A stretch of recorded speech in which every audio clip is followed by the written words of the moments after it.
Welcome to the Underground. Turn me up, bitch! My Little Underground with Peter A. It's My Little Underground. I'm Peter A. Make sure you're subscribed anywhere you get podcasts, and be sure to follow me on socials at MLU Pod. You can also support My Little Underground for as little as $1 a month. Link is in the description and over at peteraradio.com. Today on the show, we have the alternative regional brand manager at Entercom, Bryce Segall. He's also the host of the new music show, New Arrivals, every Sunday, 10 p.m. Eastern Time, Alt 92.3 right here in New York City, and online and everywhere else on the radio.com app. And also, you can also listen to My Little Underground on the radio.com app as well. I checked this morning, and I'm still there, surprisingly. And we also talked about representation within the alternative format, how to define alternative in 2020, and so much more. Bryce Segall on My Little Underground. Bryce, thank you so much for coming on My Little Underground. Great to have you. Yeah, man, happy to be here. Thanks for thinking of me. So talk to me about the music director role in 2020. You know, you running Alt 92.3 in New York and now overseeing other stations in different markets. So how much of it is scheduling music and kind of discovering music? And also, are you tailoring music playlists from different stations for different markets? Like, does Alt 92.3 in New York sound different from any other station in different markets? Yeah, for sure. Okay. I would say 95% of the time that I'm awake is spent scheduling music. It's a lot. We do now. I mean, technically, I have some weird made-up title. It's like a regional brand manager or something. There's a bunch of us, and we're all scheduling like a number of stations. This is specific to Entercom, of course. They might do it different ways in like Our Heart or Cumulus. I'm scheduling music just all the time.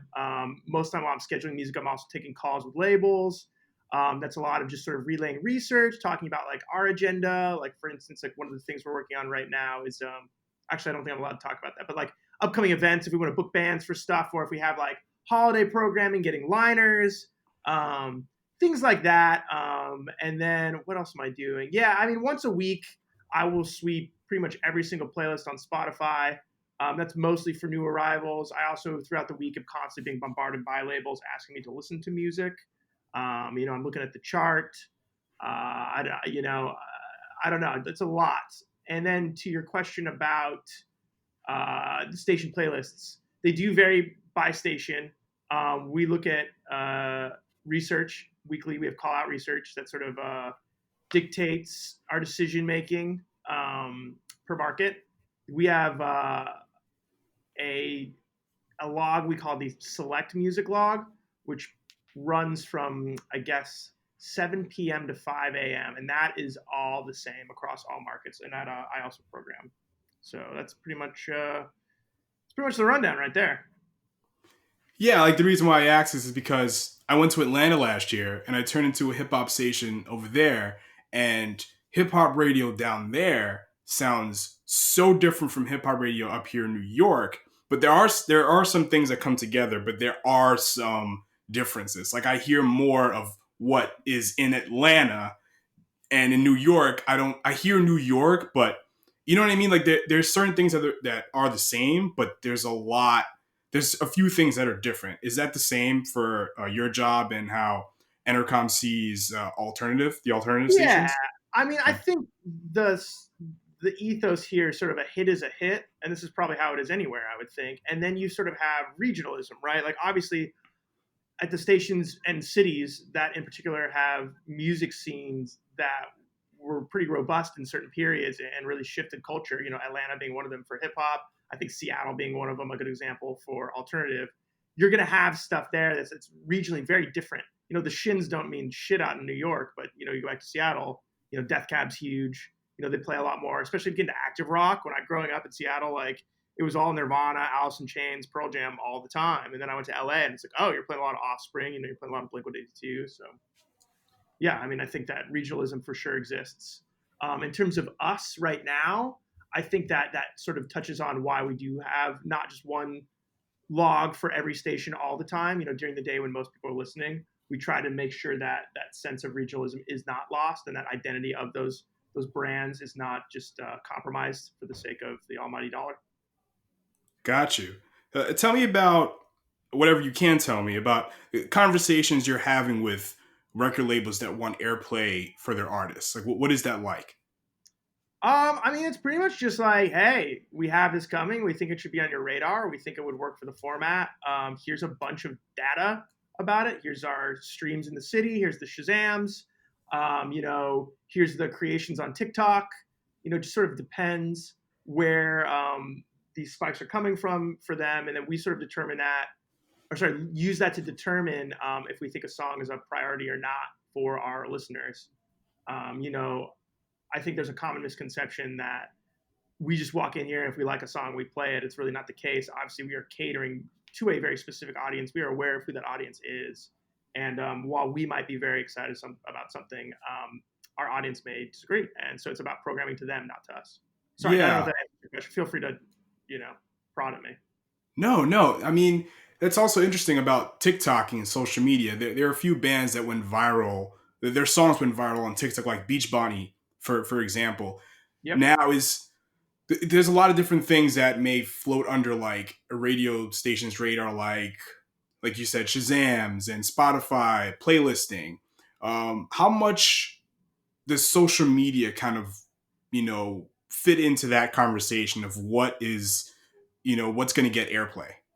I mean, I think that's certainly like part of it. I pay attention, of course, if someone brings us a new artist and they're like, yeah, they have, I'll give you an example, like Jaden, JXDN, a guy we play on the station, TikTok star, 4 million followers on Instagram. Like, I'm much more inclined to play that guy than I am, some no-name band that a major just signed because they liked it. I'm like, okay, well, clearly this person has an audience. They have a cultural impact.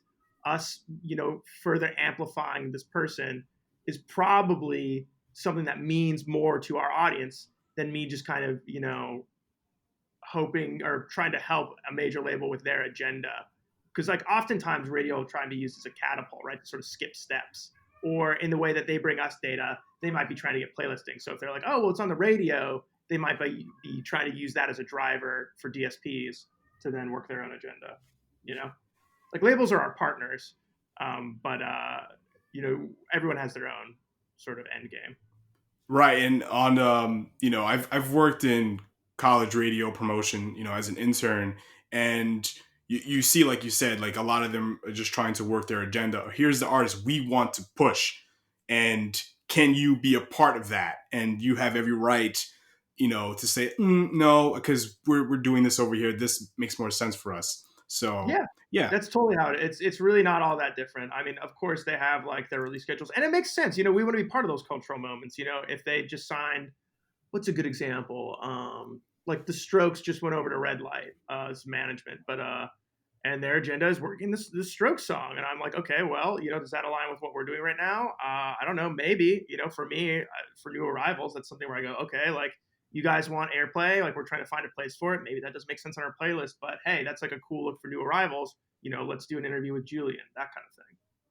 Yeah, speaking of new arrivals, Sundays 10 to 11, radio.com. So this is the evolution or what you kind of wanted Next Records to be. Is that right? Yeah, Next Records was probably like the JV version for people that maybe the don't JV know. Version, that's good.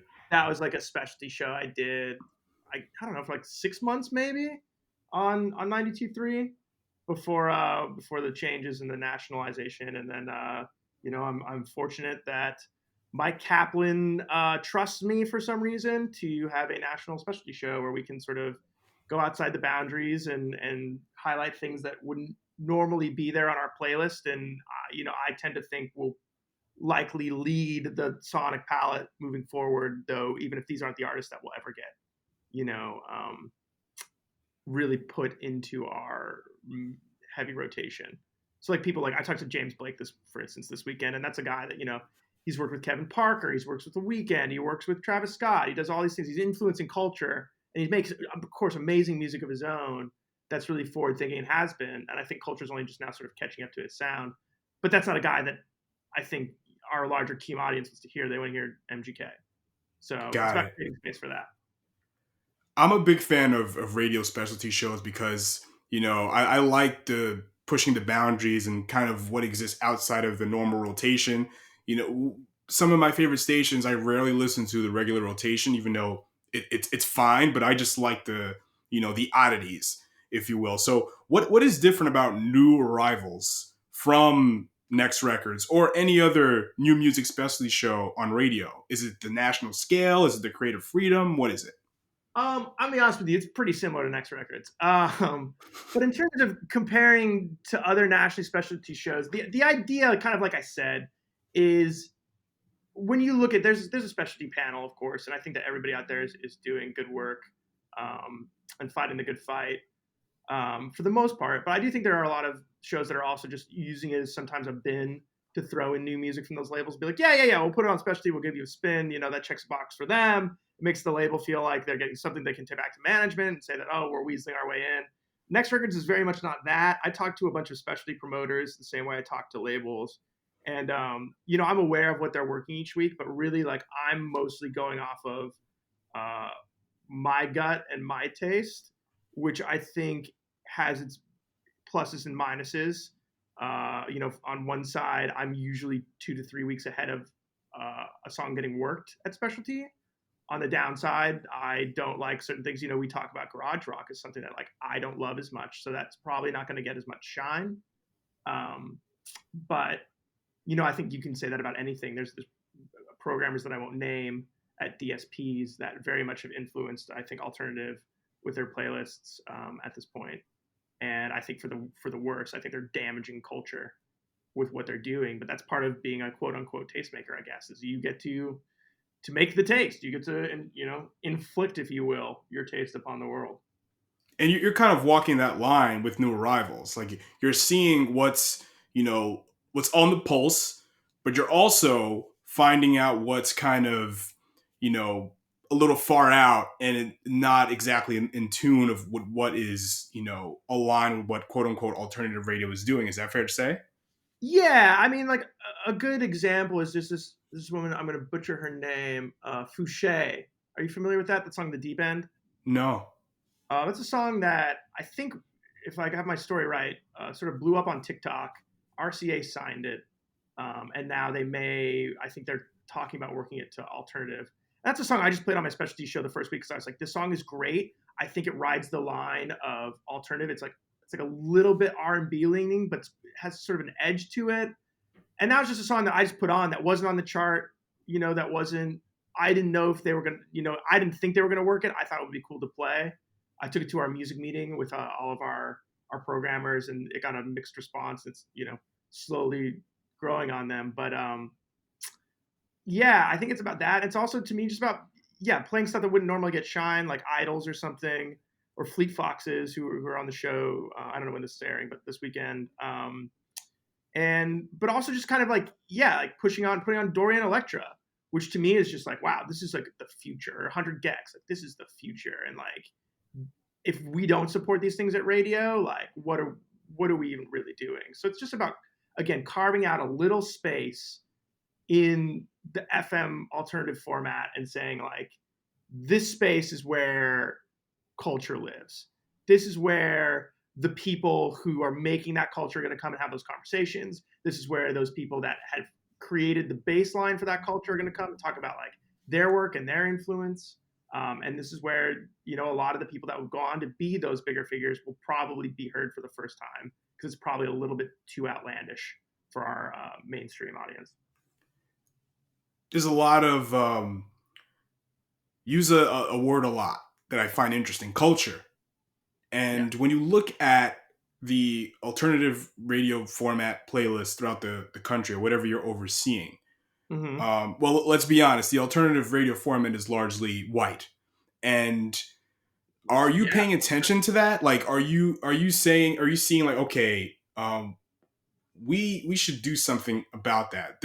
I'm sure there is a lot of people of color making a lot of shape-shifting music that, that should get some attention. Do you feel the same way?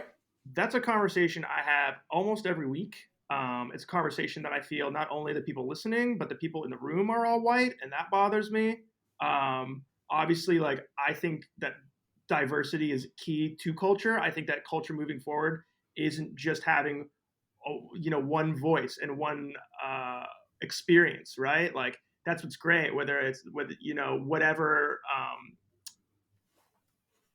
wherever you come from, whatever your heritage is, I think like it's important, and like marginalized voices need to be on the radio, need to be better represented. Like I'm the guy that brought in Bakar. Like I'm, championing. We championed like Kenny Cooper. I like him. I like Bakar.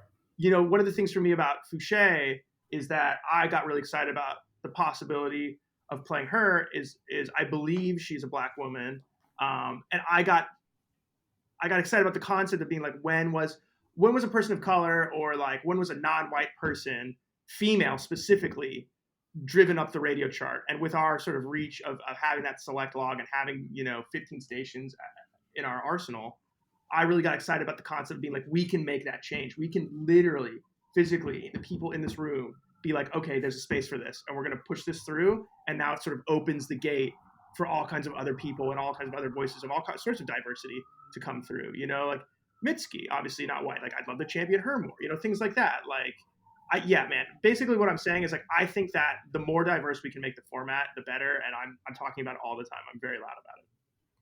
Great. I'm happy to hear that. And I was 3 years ago, as we're recording this November, 3 years ago this month, Alt 92.3 launched in New York, and I was excited not because I'm gonna hear Ty Segall, I'm gonna hear Alabama Shakes, I'm gonna hear Serotonin, I'm gonna hear all of my favorite weird bands on the radio. No, it was like, okay, you have an opportunity to kind of change what music on the radio can sound like and who can be on here, because Black people are shifted towards quote unquote urban, and a lot of white people are shifted towards the top 40, the hot ACs, and the alternative. But now there's an opportunity to make some changes, to be a part of the here and now. And it's not just the guys with guitars. It's just any kind of music that's, very eclectic that people want to hear. Is that right?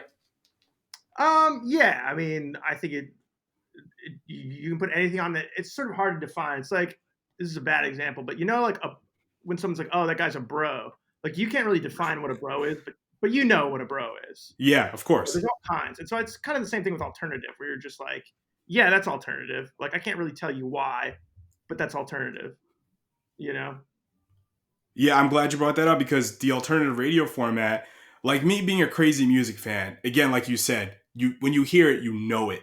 But now, do you think that with like the alternative as a radio format versus the subgenre that is associated with a lot of the early sub pop bands, where do you think the format lies now? Like, is there a one defining factor to it, or there isn't at all, or it's just obscure and esoteric?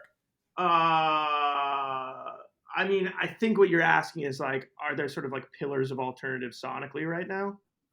Yeah, like is there, like if someone says, what's a quote unquote alternative band? Like, or alternative act? What can that be? If someone was just like define what like the radio sounds like right now, I would be like, okay, like there's sort of the trap pop punk thing going on with like MGK and like Juice WRLD, and Marshmello and Jaden. And then you have like the EDM thing that's happening a little bit again with Marshmello, or there was what's his name? Millennium had a big song. And then there's something else I was thinking of. I'm sorry, my brain is just like a little warped. Let me look at our playlist. Let's pull this up real quick. Obviously like the bedroom pop thing is real big, like the sort of easy breezy, whatever cover girl style. That's not fair to dismiss it like that, but like yeah, like the bedroom pop thing, whether it's Claro or it's Peachtree Rascals, a lot of these songs coming off of TikTok sort of thing. I think that's really where like the format is at. But if people are just like, what is like a definitive alternative band, I'd just be like Tame Impala. I don't know. I get it. Yeah, exactly. And so basically what you're saying is, because you named a lot of different styles of music, the alternative format is the radio format that's like a melting pot of different kinds of ideas. Yeah, I mean, it's obviously changed a lot. You touched on like the concept of sub pop and like what alternative was then, I guess. And it's very different from that. It's very different from like the 80s alternative.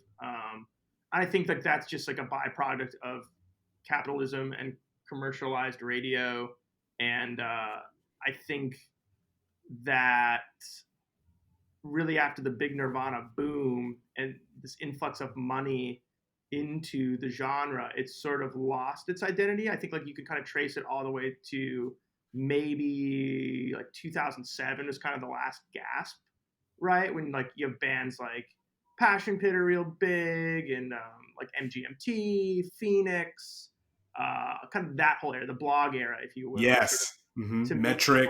yeah, as Metric, yeah, exactly. And then kind of after that, it sort of just falls off a cliff where you get a lot of like Xerox versions of these bands, and I think that like the opportunities for to be weird sort of start to disappear, and so the system's rewarding people for being safer and safer and safer, and I think that's when you start to see people like get more interested in electronic music and hip hop because it's a little less boundary driven there, and there's a little bit it's more exciting, it's new, And it's a lot of the other radio formats are less experimental. Like alternative is pretty much, when you think of like the other commercial stations, it's the like I said, it's the weird station almost, because there's a lot of different sounds that you're going to hear. There's a I mean, I think that's true, but at the same time, like I think that like pop is very cannibalistic, right? Like, or not cannibalistic, but like pop will take anything. Pop will eat anything that is cool. So I think a good example is like Bieber. Like Bieber was this like kind of like your little sister's, favorite guy on the wall that you made fun of, and then out of nowhere he teams up with Diplo and Skrillex, does "Where Are You Now," and suddenly like everyone is making electronic. Every pop star has an electronic song. And I think that there are interesting things happening, especially like in hip hop. I think hip hop is like just consistently pushing music forward almost because like it's weirdly unafraid to be shitty. And I think that's awesome. Because like I remember like when SoundCloud rap came out, I was like, this is terrible.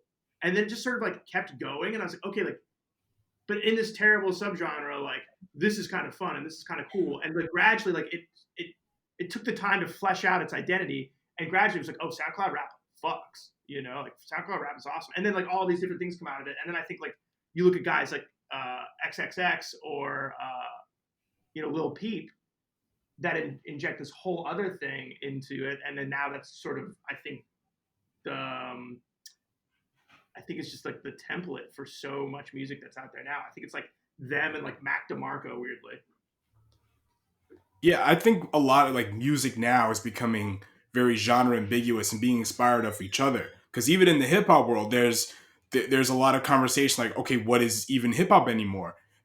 Should there be quote unquote subgenres? But again, I think artists are just going to do what they do. Every artist is going to be different. There's not going to be one universal sound to any kind of specific subgenre anymore, in my opinion. Yeah, I mean, I think that's what you're seeing on like Spotify, like playlists like Lorem and Pollen, or even mood playlisting, like things that just, I mean, I think genres exist because it's not that there's a finite amount of ideas, but you can kind of say, okay, well, this sounds like that, or like hyper pop, like this is all like pretty crazy music, but you can lump it into this thing called hyper pop because it's all kind of crazy and really maximalist. Yeah, I don't know. Like, I think everything comes in waves, right? Where like I sort of just touched on those artists like Peep and X, and it was like that was really exciting. That was super exciting. And then everybody copies it, and then it gets a little boring, and then you're sort of like, okay, I'm waiting for the next thing. And then like I guess like we'll use Billie Eilish as an example. Billie Eilish pops up. It's like, oh, this is really different and exciting. And then like a bunch of people come out that sound like Billie Eilish. You're like, all right, well, this is kind of over. And then it's just like sort of like that. Grunge was the same thing. It happens. It happens. It just keeps happening. EDM was exciting, and then it got ruined by bros, and now I don't know. I think it's just dead. I don't know. But so back to like new arrivals. Yeah. When you like, for me, when I reach out to artists, it's kind of like a little dance. Some, not all, but some might ask, okay, what is your following like, or who have you interviewed? With you with this big platform, do you have that trouble when you reach out to certain guests? It just depends. It depends on the person. It depends on if they do stuff. Like I was very fortunate that I sort of saw an opportunity where we were able to have a conversation with Kevin Parker from Tame Impala, and there was conversations about launching the show, and it just seemed like there was a lot of synergy there, and that was a place to put him, and it felt like the place where we could actually air the interview on the air, which is not something that we traditionally do very often. And that sort of set the tone for the show. And from there, it was very easy to get people like Robin Pecknold from Fleet Foxes, Phoenix. I have a long-standing relationship with Glassnote, so that was like an easy get after Tame. Then out of nowhere, Gorillaz popped up and sort of I just hail married that to Warner, and my buddy Rob was like, I don't think they're doing anything, but we can ask, and they said yes. And I think sort of once you get a couple of those under your belt, James Blake popped up. And from there, there's some bigger stuff I'm working on now. And sort of the things that I run into are less about like if people want to come on our show or not. It's like, do they do interviews? Are they doing press? And so with me, I'm fortunate. I do have this large platform. I do have this great history of guests. The interviews have been picked up by, Consequential Sound and Stereo Gum and ID Mag and NME and all this stuff. So we've got good press coverage. So like on paper, the show looks awesome. It's just a matter of, is this a right fit for the artist or not? Yeah, I'm very, strategic when I reach out to artists too. It's on a different level, but I want to make sure they have an album out or have something else coming. Like there's rarely a time I'm going to interview an artist if they have nothing going on, obviously. Well, it's harder, I think, if you're interviewing like smaller bands, right? Because there's less to sort of dig around with. And I think that speaks to also just in general, like, I think there's this idea that like new music is like the best music or like the most vital and important music. And I think it's a piece of the puzzle, but also like there's way more to talk about when I talk to Damon Albarn of Gorillaz, because that guy's been making music for fucking 25 years or whatever, It's a different conversation, Yeah. Yeah. It's like being an art docent or, like a curator. Like you can go through and like actually like talk about these historical moments or these things. You can, there's more to play around with. Whereas I think that, as interviewing newer bands is more about like, okay, like what are your thoughts and perspectives on art or whatever? How do you approach making your music? Which is a valid conversation, but can sometimes be redundant to me. Sometimes, especially if the music isn't great. But if the music is great, there's a lot to talk about. I'm definitely never interviewing someone where the music isn't great. Obviously not in your position. Of course not. Tell me about Emo Night. I mean, that's really Morgan, man. Morgan programs it. I tried to give him free reign. That was a thing that just came about because I like going to Emo Night. And I think obviously emo is having a resurgence right now through artists like we've talked about. I think Travis Barker has done a good job of sort of proliferating that far and wide, seeing that there's an opportunity there. He's always been this sort of like Pharrell type figure, I think, for alternative. But yeah, it was just a matter of me going to the shows and like getting to know Morgan. And then when I found out we were going national and I knew we were going to start adding specialty, I was like, well, this is a no-brainer. They have such a great Rolodex and bunch of relationships. Morgan is literally the guy that DJs those shows when they tour and they play in different cities. So I knew he was the guy. I think a long time ago I worked at a place called Revolt TV, and this guy Andy Schoen, who he ran MTV for a while, he ran K-Rock, I think he ran Warner Brothers at one point. He said to me once, he goes, whatever you do, make sure it's the definitive version of what you're doing. I always thought that was like very powerful. And I think that Emo Night, like us trying to launch some sort of pop punk specialty show, just like, okay, like why wouldn't we partner with Emo Night? Like those are the guys. That's the definitive version of that. And that's what I'm trying to do with New Arrivals too, really, is I want to be the definitive version of an FM radio program for new music and sort of prestige conversation with artists. I support it. As long as you bring some people of color on there, I'm cool, man. I mean, I'm a big supporter. Yeah, I mean, we played Gene Dawson, Fouché. I need to get more. I have not been good about it. I need more like women on the show. I've not been great about that. It's sort of just like, it's not a matter of like ignoring anyone or excluding anyone. It's literally a matter of just like, sort of like these opportunities have popped up out of nowhere, like the James Blake thing. Like that just like happened, and it's like, okay, well, I have to do this. Like I can't say no to that. Of course not. So it will, I swear to you, balance out, if not swing the other way at some point, probably early next year. All right. All I'm asking for is a seat at the table. That's it. That's all I'm asking for. We obviously play black artists, like you said, like Fouché and Gene, and I'm sure if I went through and like we play also like a lot of like trans and non-binary artists as well. That's like something that's very important to me. Like Dorian is a great example. Like when they come on the show, I think you're going to be like really, blown away by the conversation because they're just so studied and perceptive and just, I think, really like saying something that no one else is saying and representing a group of people that isn't being represented. So I'm excited to try and elevate that as well and give a platform for that as well. Great. All right, Bryce, thank you so much for coming on. Make sure everybody listens to New Arrivals Sundays, 10 p.m. to 11 p.m. on radio.com. Get that app. And also My Little Underground is on radio.com as well. I checked. I double checked today. Yep. So we'll get on the show this weekend. Thanks, Bryce. Appreciate you. Yeah, thanks for having me, dude.